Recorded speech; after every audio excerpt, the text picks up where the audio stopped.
Welcome students on speedy maths. आज हम class 10th mathematics new book NCERT के chapter 5 की एक्सरसाइज 5.1 का क्वेश्चन नंबर 4 करने वाले हैं। इस क्वेश्चन में स्टूडेंट हमसे कहा गया है which of the following are APs if they are form an AP find the common difference and write 3 more terms. आइए स्टूडेंट इस क्वेश्चन को समझते हुए सॉल्व करते हैं। क्वेश्चन में कहा गया है कि जो हमें क्वेश्चन 4 में सीरीज दी गई हैं उनमें से कौन सी सीरीज आपकी अर्थमेटिक प्रोग्रेशन में है, और यदि कोई भी सीरीज आपकी अर्थमेटिक प्रोग्रेशन में होती है तो हमें उसका कॉमन डिफरेंस बताना होगा और नेक्स्ट 3 मोर टर्म्स को भी लिखना होगा। तो चलिए स्टूडेंट शुरू करते हैं। फर्स्ट वाला हमें दिया गया है 2, 4, 8 और 16। तो सबसे पहले स्टूडेंट हम ये पता लगाएंगे कि क्या ये प्रोग्रेशन हमारा अर्थमेटिक प्रोग्रेशन है या नहीं। इसके लिए स्टूडेंट आप सबसे पहले सॉल्यूशन डाल लीजिएगा और यहाँ पर आप देखिएगा सॉल्यूशन में हम कॉमन डिफरेंस डी की वैल्यू निकालते हैं, जो कि फॉर्मूला होता है हमारा d is equal to T2 minus T1। यहाँ टर्म 2 जो स्टूडेंट 4 है तो आप 4 को लिख लीजिएगा, टर्म जो आपकी 1 है वो 2 है तो माइनस लगा के आप 2 लिख लीजिएगा क्योंकि बीच में माइनस लगा है। जब आप स्टूडेंट 4 में से 2 को माइनस करते हैं तो आपका 2 आता है। ठीक इसी प्रकार से आप डी की फॉर्मूला लगाइए T3 माइनस T2। यहाँ पर जो T3 टर्म है स्टूडेंट वो आपकी 8 है और T2 4 है, तो 8 माइनस 4 करने पर स्टूडेंट आपका 4 आता है। आप देख सकते हैं जब मैंने T2 माइनस T1 किया तो 2 आया, जब मैंने T3 माइनस T2 किया तो 4 आता है, यानी ये दोनों ही सेम नहीं है। और स्टूडेंट जब हमारे कॉमन डिफरेंस का जो फॉर्मूला है T2 minus T1 is equal to T3 minus T2 ना हो, क्योंकि ये दोनों इक्वल नहीं है तो हम इसे कट कर सकते हैं, और जब ये इक्वल ना हो तो ये स्टूडेंट अर्थमेटिक प्रोग्रेशन में नहीं होते, तो हम लिखेंगे no it is not an AP. जो आपको प्रोग्रेशन दिया गया है वो अर्थमेटिक प्रोग्रेशन नहीं है। स्टूडेंट अब हम क्वेश्चन नंबर 4 के सेकंड पार्ट को करने वाले हैं, जिसमें जो हमें प्रोग्रेशन दिया है वो है 2, 5/2, 3, 7/2। तो स्टूडेंट हमें ये बताना होगा कि क्या ये अर्थमेटिक प्रोग्रेशन है। इसके लिए स्टूडेंट सबसे पहले हम डी की वैल्यू को फाइंड करते हैं। जो डी की वैल्यू होती है स्टूडेंट वो फॉर्मूला होता है T2 माइनस T1। अब आप देखिएगा यहाँ टर्म 2 आपकी 5/2 है, आप इसे लिख लीजिएगा, माइनस जो आपका टर्म 1 है वो 2 है, आप इसे भी नोट कीजिएगा। स्टूडेंट यहाँ आप इसके नीचे यहाँ पर 1 मान लीजिएगा। जब हम इसे सॉल्व करते हैं तो हमारा एलसीएम 2 आता है, यहाँ पर 2 1 या 2 होगा तो 5 में जब हम 1 का मल्टीपल करते हैं तो हमारा 5 आता है। ठीक इसी प्रकार से जब हम 1 का डिवाइड करते हैं 2 में तो 2 टाइम्स जाता है और वही 2 का मल्टीपल होगा। आई होप आप फ्रैक्शन सॉल्व करना जानते होंगे, तो आपका इसे सॉल्व करने पर 1/2 आता है। ठीक इसी प्रकार से स्टूडेंट हम डी की वैल्यू निकालेंगे T3 माइनस T2। जब हम इसे करते हैं तो हमारा होता है T3 3 है और माइनस लगाकर जो T2 है हमारा 5/2, आप इसे नोट कर लीजिएगा। आप यहाँ पर इसके नीचे 1 मानिएगा। अब आप एलसीएम लीजिएगा तो यहाँ होगा 3 2 जा 6 माइनस 5, तो यहाँ पर भी स्टूडेंट आपका 1/2 आता है। अब आप देख सकते हैं क्लियरली कि ये दोनों ही आपके सेम है, यानी जो आपका प्रोग्रेशन है वो अर्थमेटिक प्रोग्रेशन है। आप लिखिएगा D is equal to T2 minus T1 is equal to T3 minus T2, और जब ये दोनों ही आपस में इक्वल हों तो हम कह सकते हैं yes it is an AP. अब आप स्टूडेंट यहाँ पर हमने जो पहली कंडीशन थी कि डी की वैल्यू को फाइंड कीजिएगा, हम कर चुके हैं, जो कि हमारी 1/2 आई है। स्टूडेंट अब हमें 3 मोर टर्म्स भी लिखनी होंगी, तो इसके लिए आप सबसे पहले देखिए कि आपको कौन कौन सी टर्म्स दी गई हैं। ये स्टूडेंट आपकी फर्स्ट टर्म है जिसे हम ए से डिनोट करते हैं, ये आपकी सेकंड टर्म है जो कि जनरल फॉर्म हमारा a प्लस डी का होता है, ये हमारी a प्लस 2d दी गई है, ये हमारी a प्लस 3d है। यानी कि स्टूडेंट जो हमें 3 टर्म्स निकालनी होंगी वो a plus 4d, a plus 5d और a प्लस 6d होगी। तो स्टूडेंट एक एक कर हम निकालते हैं, क्योंकि 4 टर्म्स हमें दी गई हैं, a plus d, a plus 2d, a plus 3d। तो हम चलेंगे a प्लस 4d पर। स्टूडेंट आप इसे गौर से देखिएगा, a प्लस 4d आप a की वैल्यू को पुट कीजिएगा, क्योंकि हमारी फर्स्ट टर्म होती है तो 2 आएगी स्टूडेंट यहाँ पर, तो आप लिखिए 2 प्लस 4 और जो d की वैल्यू अभी आपने फाइंड की है 1/2 यहाँ पर पुट कीजिएगा। आप देखिए 2 से 2 कट जाता है तो आपका होगा 2 प्लस 2 बन जाए 2 आएगा, तो यानी कि स्टूडेंट जो आपका फिफ्थ टर्म होगी वो आपकी होगी 4। इसी प्रकार से आप 6 टर्म को निकालिएगा स्टूडेंट। 4d के बाद आपका 5d आता है, फिर इसके बाद आपको 6d की वैल्यू भी फाइंड करनी होगी, a plus 4d, a plus 5d और a प्लस 6d। आइए स्टूडेंट इस वैल्यू को भी फाइंड कीजिएगा। तो आप लिखिए a की वैल्यू 2, 5 इंटू यहाँ पर 1/2 आएगा, आप इसे भी सॉल्व कीजिए। 2 प्लस 5 बन जाए 5, यहाँ पर हो जाएगा आपका 5/2। जब आप स्टूडेंट इसे सॉल्व करते हैं तो आपका होगा एलसीएम पर मान लीजिएगा, तो यहाँ 2 आएगा, 2 2 जा 4 होगा प्लस 5, तो स्टूडेंट आपका आएगा 9/2। इसके बाद हम चलते हैं अपने लास्ट वाली टर्म पर। तो यहाँ पर भी आप देखिए फर्स्ट टर्म हमारी 2 सेम ही है, 6 इंटू 1/2 आप कट कीजिएगा, यहाँ पर स्टूडेंट 3 आएगा, तो आप देखिएगा 2 प्लस 3 बन जाए 3 आता है, और 3 और 2 ऐड होकर स्टूडेंट आपके 5 आ जाते हैं। तो आपका कॉमन डिफरेंस की वैल्यू 1/2 है, जो आपकी फिफ्थ टर्म है वो 4 है, जो आपकी सिक्स टर्म है वो 9/7 है, और उसकी जो नेक्स्ट टर्म है वो आपकी 5 है। आई होप आप इस कॉन्सेप्ट को समझे होंगे। अब हम चलते हैं इसके थर्ड वाले पार्ट पर। स्टूडेंट अब हम क्वेश्चन नंबर 4 के थर्ड पार्ट को करने वाले हैं, जिसमें हमें प्रोग्रेशन दिया गया है -1.2, -3.2, -5.2, -7.2। तो आइए स्टूडेंट इस प्रोग्रेशन को भी सॉल्व करते हैं। तो सबसे पहले हमें ये पता लगाना होगा कि क्या ये अर्थमेटिक प्रोग्रेशन में है या नहीं। इसके लिए स्टूडेंट हम कॉमन डिफरेंस को फाइंड करते हैं। आप देखिएगा डी की जो वैल्यू होती है स्टूडेंट वो होती है T2 - T1। जब आप T2 - T1 करते हैं तो आप लिखिएगा T2 जो आपकी टर्म 2 है वो -3.2 है, माइनस लगाइएगा जो T1 टर्म है आपकी वो भी नेगेटिव है यानी -1.2। स्टूडेंट आप इसे सॉल्व कीजिएगा, -3.2 और ये माइनस माइनस प्लस हो जाएंगे तो आपका होगा 1.2। जब आप स्टूडेंट इसे सॉल्व करते हैं तो आपके माइनस के 2 फाइंड होते हैं। माइनस का 3.2 में जब आप पॉजिटिव 1.2 को ऐड करते हैं तो आपको माइनस का 2 फाइंड होता है। ठीक इसी प्रकार से स्टूडेंट अब हम T3 - T2 को भी फाइंड करेंगे और देखेंगे कि क्या दोनों सेम हैं। आइए स्टूडेंट देखते हैं। T3 की वैल्यू -5.2 और T2 की वैल्यू आपकी है -3.2। आप इसे सॉल्व कीजिएगा, -5.2 माइनस माइनस पॉजिटिव हो जाएगा आपका यानी प्लस का, और जब आप स्टूडेंट इसे सॉल्व करते हैं तब भी आपका माइनस का 2 आता है।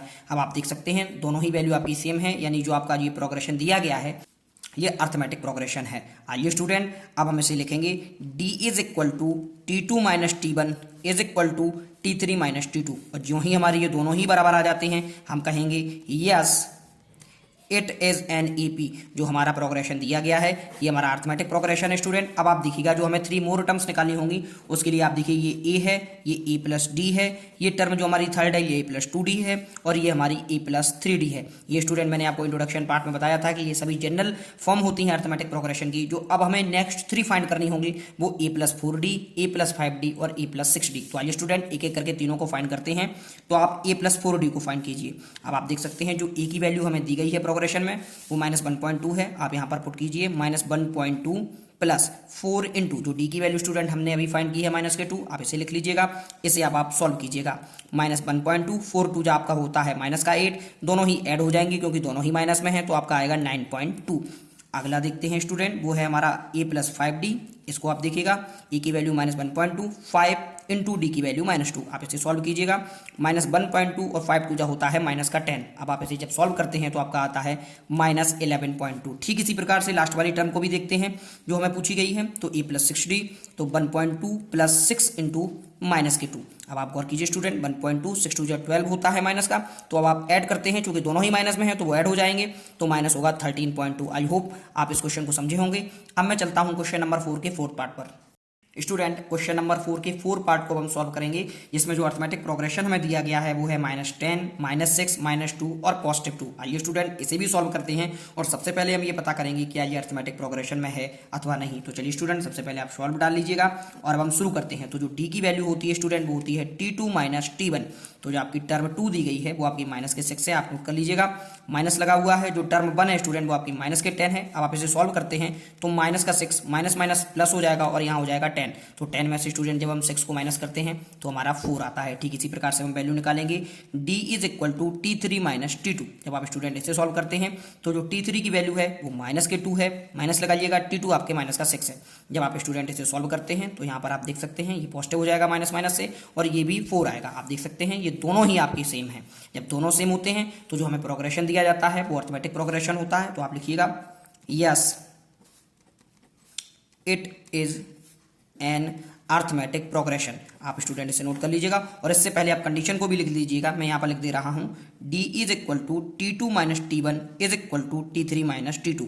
अगर ये दोनों ही सेम आते हैं तो हम कह सकते हैं कि सीरीज हमारी अर्थमेटिक प्रोग्रेशन में है। स्टूडेंट अब जो हमें नेक्स्ट 3 टर्म्स लिखनी होंगी आप उसके लिए देखिए ये हमारा A है, ये हमारी A+D टर्म 2, ये टर्म 3 A+2D और ये होगी A+3D। अब जो हमें वैल्यूज फाइंड करनी होंगी वो A+4D, A+5D और A+6D की। तो स्टूडेंट आप देखिएगा मैं यहाँ पर लिखूंगा A+4D। ए की वैल्यू स्टूडेंट हमें सीरीज में -10 दी गई है। आप पुट कीजिए -10 प्लस 4 इंटू जो डी की वैल्यू है स्टूडेंट वो 4 है तो आप इसे नोट कर लीजिएगा। तो आप देखिएगा -10 4 4 जा 16 होता है। 16 में से जब हम 10 को सब्ट्रैक्ट करते हैं तो 6 आता है। ठीक इसी प्रकार से आप देखिएगा मैं निकालूंगा A+5D की वैल्यू। तो ए की वैल्यू -10 है, 5D की वैल्यू हमारी 4 है। स्टूडेंट आप इसे सॉल्व कीजिएगा। -10 प्लस 5 4 जा 20 होता है तो यहाँ पर स्टूडेंट 10 आएगा। इसके बाद हम नेक्स्ट निकालते हैं तो वो होती है A+6D। ए की वैल्यू -10 प्लस 6 इंटू 4। जब आप स्टूडेंट इसे सॉल्व करते हैं तो -10 और 6 4 जा 24 आते हैं। जब आप इसे सॉल्व करेंगे स्टूडेंट तो 24 में से जब आप 10 को सब्ट्रैक्ट करते हैं तो आपका आता है 14। आई होप आप ये तीनों कंडीशन समझ गए होंगे कि वैल्यू किस प्रकार से निकाली है और अर्थमेटिक प्रोग्रेशन हम किस प्रकार से निकालते हैं।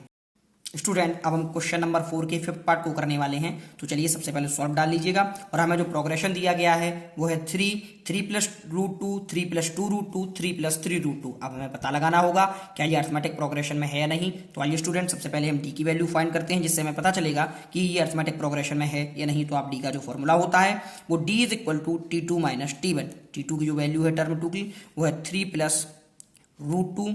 आप जो स्टूडेंट माइनस लगाइएगा और T1 है आपका 3। जब आप 3 से 3 कट हो जाता है एक प्लस माइनस में, तो आपकी डी की वैल्यू आती है अंडर रूट 2। यहाँ से आप दोबारा चेक कीजिएगा, d is equal to T3 minus T2। जो T3 है स्टूडेंट वो है आपका 3 प्लस 2 रूट 3, माइनस लगाइएगा, और T2 है आपका 3 प्लस रूट 2। अब आप इसे स्टूडेंट सॉल्व कीजिएगा। 3 प्लस 2 रूट 2 है यहाँ पर 2 रूट 2 माइनस। स्टूडेंट जब आप माइनस के अंदर मल्टीपल करते हैं तो दोनों ही आपके माइनस में हो जाएंगे, प्लस 3 माइनस 3 कट जाते हैं। 2 रूट 2 में से जब हम रूट 2 को माइनस करते हैं तो स्टूडेंट हमारा केवल रूट 2 आता है। आप देख सकते हैं दोनों ही डी की वैल्यू समान है, तो हम लिख सकते हैं d is equal to T2 minus T1 is equal to T3 minus T2। इस प्रकार से स्टूडेंट हमारी डी की वैल्यू जब दोनों ही इक्वल आ जाती हैं तो हम कह सकते हैं yes it is an AP. जो हमारा दिया गया प्रोग्रेशन है वो अर्थमेटिक प्रोग्रेशन में है। इसके बाद अब हमें 3 मोर टर्म्स भी निकालनी होंगी। तो ये हमारी ए है, ये ए प्लस डी, ए प्लस 2D, ए प्लस 3D। अब हम स्टूडेंट निकालेंगे ए प्लस 4D। अब आप स्टूडेंट गौर कीजिएगा, ए की वैल्यू जो हमें सीरीज में दी गई है वो है 3। यहाँ पर आप लिखिएगा 3 प्लस 4। जो डी की वैल्यू स्टूडेंट वो है अंडर रूट 2, तो आप इसमें अंडर रूट 2 लिख लीजिएगा। तो आपको जो ए प्लस 4D की वैल्यू मिलती है वो है 3 प्लस 4 रूट 2। इसी प्रकार से ए प्लस 5D की स्टूडेंट वैल्यू का फाइंड कीजिएगा, तो आएगा 3 प्लस 5 इंटू अंडर रूट 2। तो इसे आप लिखिएगा तो 3 प्लस 5 रूट 2 हो जाएगा। सेम प्रोसेस के थ्रू हम ये कहेंगे ए प्लस 6D की वैल्यू जब हम निकालते हैं तो होगा 3 प्लस 6 इंटू रूट 2। तो वैल्यूज आती है 3 प्लस 6 रूट 2। आई होप आप इस कॉन्सेप्ट को भी समझ गए होंगे।